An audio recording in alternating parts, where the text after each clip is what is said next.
마태복음 13장 작게 감추어졌으나 모든 것을 팔 만한 천국.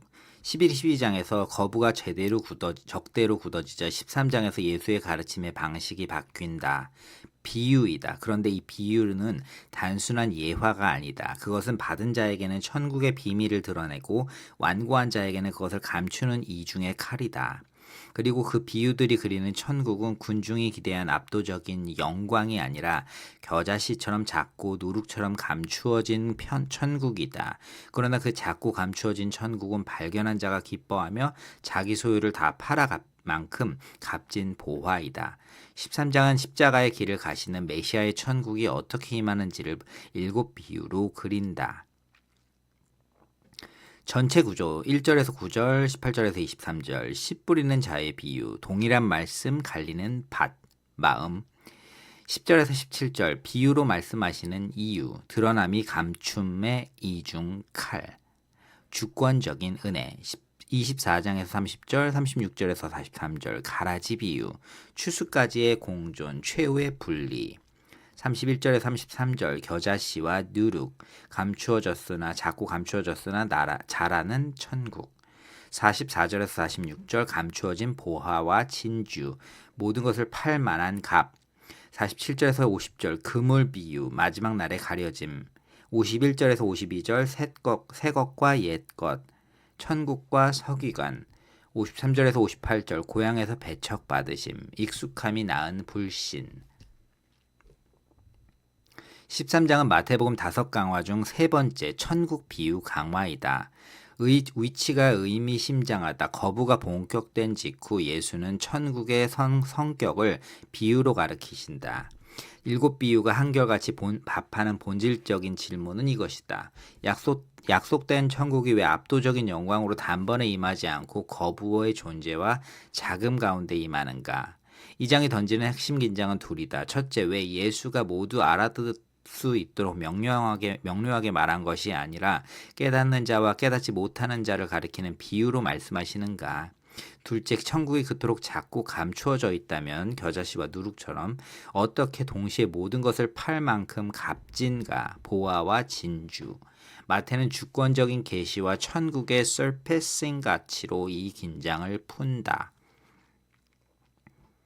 1장에서 21절에서 23절 씨 뿌리는 자 동일한 말씀 갈리는 밭 더러는 좋은 땅에 떨어짐에 어떤 것은 100배 어떤 것은 60배 어떤 것은 30배의 결실을 하였느니라. 첫 비유가 나머지 비유의 열쇠이다. 한 농부가 씨를 뿌린다. 씨 말씀은 동일한데 결실 마음 밭은 따라 갈린다. 길가, 돌밭, 가시떨기, 좋은 땅. 주목할 점은 농부가 나쁜 땅에도 아낌없이 씨를 뿌렸다는 것이다.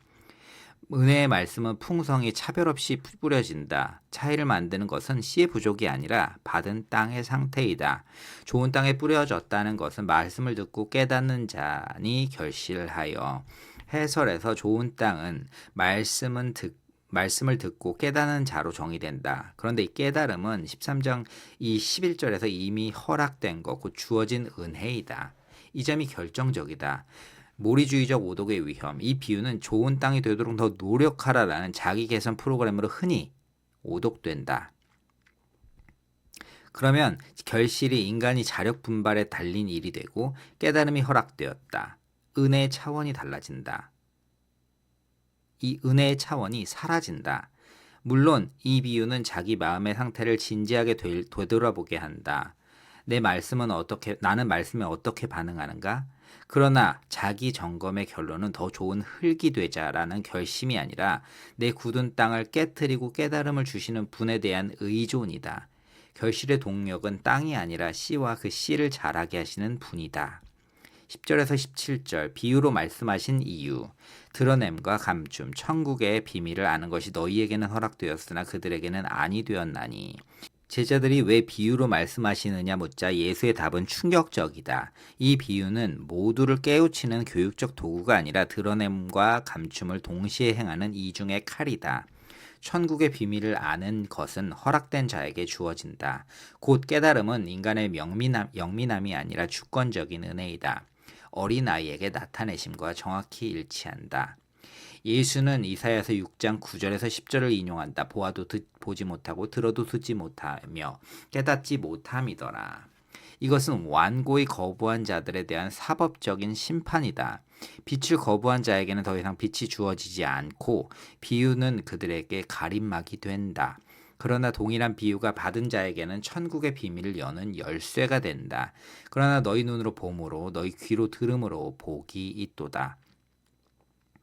제자들이 보고 듣는 것은 그들의 공로가 아니라 복, 곧 선물이다. 많은 선지자와 의인이 보고자 했으나 보지 못한 것을 그들은 본다. 처음부터 깨달음은 끝까지 은혜다. 24절에서 43절 가라지, 추수까지의 공존. 둘 다 추수 때까지 함께 자라게 두라. 좋은 씨를 뿌린 밭에 원수가 가라지를 더 뿌린다. 종들이 즉시 뽑겠다고 하지만 주인은 추수 때까지 함께 자라게 두라고 한다. 곡식과 가라지, 참 신자와 거짓 신자는 이 시대에 뒤섞여 있고 그 최종 분리는 추수, 최후 심판 때 인자가 행하신다. 이 비유는 두 가지를 가리킨다. 첫째, 인내. 악과 선이 뒤섞인 현실을 좌절하지 말라. 천국은 악을 즉각 제거하는 방식이 아니라 추수를 기다리는 방식으로 임한다. 둘째, 최종 분리의 확실성. 심판은 미루어질 뿐 사라지지 않는다. 모리주의적 오독의 위험. 이 비유는 거짓된 자를 색출해서 교회를 정결하게 하라라는 정죄와 숙청의 근거로 오용될 수 있다. 그러나 비유는 정반대를 말한다. 가려냄은 인간의 일이 아니라 추수 때 천사의 일이다. 성급한 인간은 심판을 곡식까지 뽑을 위험이 있다. 최종 판단은 인자께 맡기고 우리는 인내하며 결실하도록 부름받았다. 겨자씨와 누룩 31절에 33절 작고 감추어졌으나 자라는 천국. 천국은 마치 사람이 자기 밭에 갖다 심은 겨자씨 하나 같으니 천국은 마치 여자가 가루 서말 속에 갖다 넣은 전부 불풀게 하는 노릇과 같으니라. 이 두 비유가 한 진리를 말한다. 겨자씨는 가장 작은 씨나 큰 나무가 되고 누룩은 눈에 보이지 않게 숨어 온 반죽을 부풀린다. 천국은 곧 작게 시작하고 감추어져 자라난다. 이것이 본 프로젝트의 핵심 주제와 깊이 맞닿는다. 유다인이 기대한 메시아 왕국은 압도적인 군사력과 영광으로 단번에 임하는 것이었다. 그러나 십자가의 길을 가시는 메시아의 천국은 그렇게 오지 않는다. 작은 무리에서 박해 가운데로 눈에 띄지 않게 시작되어 자란다. 천국은 스펙테클, 과시나 force, 힘으로 임하지 않는다. 이는 11-12장의 거부에 좌절한 자들을 향한 위로이자 동시에 triumphalism, 승리주의에 대한 경계다. 천국의 능력은 그 자금과 감추어짐 속에서 동시에 일한다. 44장에서 46절 감추어진 보화와 진주, 모든 것을 팔 만한 값. 천국은 마치 밭에 감추어진 보화와 같으니 사람이 이를 발견한 후 숨겨두어 기뻐하며 돌아가서 자기 소유를 다 팔아 그 밭을 사느니라. 천국은 작고 감추어졌지만 겨자씨와 누룩, 그것을 발견한 자들은 모든 것을 팔 만큼 값지다. 두 비유의 핵심 단어는 기뻐하며이다. 소유를 다 파는 것은 비장한 희생이 아니라 보화의 압도적 가치를 본 자의 기쁜 반응이다. 더 값진 것을 얻기 위해 덜 값진 것을 내려놓는 것은 손실이 아니라 기쁨이다. 모리주의적 오독의 위험. 이 비유는 구원을 얻으려다가 모든 것을 바쳐라 라는 행위 구원, 헌신주의로 오독되기 쉽다. 그러나 소유를 다 팔음은 성국을 사들이는 값이 아니라 그 surpassing 가치의 본자의 자발적인 기쁜 반응이다. 핵심은 인간의 크기, 희생의 크기가 아니라 천국의 가치의 크기이다. 천국 가치의 크기가 핵심이다.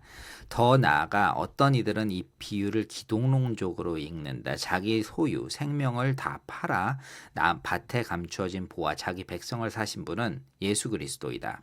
이 읽기에서 보화를 위해 모든 것을 내어주신 분은 우리가 아니라 예수 그리스도이며 우리의 기쁜 헌신은 그렇게 그 값을 치르신 그분에 대한 사랑에 대한 응답이 된다. 어느 읽기든 천국의 가치와 그리스도의 값 치르심의 중심에 선다. 47절에서 52절 그물과 서기관의 그물과 천국의 서기관, 그물 비유와 가라지 비유가 짝을 이룬다. 그물은 온갖 물고기를 잡지만 마지막에 가려진다. 다시 한번 이 시대의 혼재와 최후의 분리가 강조된다. 천국의 제자된 서기관마다 마치 새 것과 옛 것을 그 곳간에서 내어오는 집주인과 같으니라. 천국의 진리를 배운 서기관은 새 것과 옛 것을 함께 내온다. 이는 마태복음 전체의 자기 묘사이기도 하다. 구약, 옛것, 그리스도, 새 것 안에서 성취되며 둘은 단절이 아니라 성취의 연속이다. 그리스도를 아는 자는 구약을 버리지 않고 도리어 구약은 그분을 가리켜 왔음을 본다. 53장에서 58절 고향에서 배척받으심, 익숙함이 낳은 불신, 선지자가 자기 고향과 자기 집 외에는 존경을 받지 않음이 없느니라. 그들이 믿지 않음으로 말미암아 거기서는 많은 능력을 행하지 아니하시니라. 천국 비유의 강화는 구체적인 거부 사례로 닫힌다. 나사렛 사람들은 예수를 목수의 아들로 너무 잘한다고 여기어 배척한다. 익숙함이 불신을 낳았다. 이것은 씨 뿌리는 자의 비유에 살아있는 신뢰이다. 동일한 말씀과 능력이 주어졌으나 굳은 밭은 결실을 하지 못한다. 천국의 비밀은 똑똑한 자나 가까운 자에게 자동으로 주어지지 않는다. 마태복음 13장을 꿰뚫는 신학적 흐름. 13장은 천국의 임함과 받음의 가치를 7비유로 펼친다. 뿌려진 말씀, 풍성한 은혜, 갈리는 밭, 주어짐, 깨달음, 드러냄과 감춤, 주권적인 계시, 혼재와 인내, 추수까지의 공존, 작고 감추어진 성장, 승리주의가 아닌 천국, 모든 것을 팔만한 가치, 기쁜 반응, 최후 분리, 새 것과 옛 것의 통일. 순서가 일관되다 깨달음도 좋은 땅도 천국의 가치를 보는 눈도 모두 선물이다. 그리고 그 천국은 인간의 기대, 압도적인 영광이 아니라 그리스도의 방식, 작고 감추어진 성장, 곧 십자가의 길로 임한다. 은혜, 주어진 깨달음이 먼저고 결실은 그 뒤라는 순서가 지켜진다. 이 장에서 흐려질 위험이 있는 지점은 둘이다. 씨 뿌리는 자의 비유로 좋은 땅이 되려는 자력 노력으로, 보화 진주 비유를 천국을 사는 헌신의 대가로 읽는 것이다. 두 경우 모두 은혜, 주어진 깨달음, 그리스도의 값치르심을 인간의 분발로 바꿔놓는 오독이다. 최종 점검, 예수님 없이도 성립하는가? 부분적으로 성립하는 듯 보이나 핵심에서 그렇지 않다. 비유들을 표면적으로 일반적 지혜, 좋은 마음으로 말씀을 받으라, 인내하라, 가치 있는 것에 투자하라라는 것으로 읽힐 수 있다. 실제로 씨 뿌리는 자나 보화 비유는 종종 그리스도가 없는 도덕 교훈으로 인용이 되긴 한다. 그러나 그 절단은 본문의 토대를 무너뜨린다. 첫째, 씨 뿌리는 자, 뿌려지는 씨는 다름 아닌 천국의 말씀이며 그 천국은 예수 자신 안에 임한 것이다. 그분을 빼면 무엇을 받으라는 것이 사라진다. 둘째, 감추인 보화와 값진 진주 가치는 곧 천국, 그리스도 안에 있는 구원의 가치이다. 그분을 빼면 무엇이 그토록 값진 것인지가 공허해진다. 셋째, 가라지를 가려내시는 인자, 새 것과 옛 것이 통일하는 그리스도를 빼면 심판의 성취도 근거를 잃는다. 곧 13장의 모든 비유는 천국이 그리스도 안에 임했다는 전제 위에 서 있다. 예수 그리스도가 드라이빙 포스이실 때 그 비유들은 그 임한 천국을 어떻게 받고 어떤 가치로 여길까에 대한 계시가 된다. 그분을 빼면 한낱 농경의 비유로 흩어진다. 최종 결론, 마태복음 13장은 거부가 굳어진 세대 앞에서 예수께서 천국을 7비유로 그리시되 동일한 말씀이 주어진 깨달음에 따라 갈리고 그 천국은 군중이 기대한 압도적인 영광이 아니라 겨자씨처럼 작고 누룩처럼 감추어져 자라는 십자가의 길의 천국이지만 발견한 자가 기뻐하며 자기 소유를 다 팔 만큼 값진 보화이며 그 보화를 위해 자기 모든 것을 내어주신 분이 그리스도이심을 못 박는 장이다.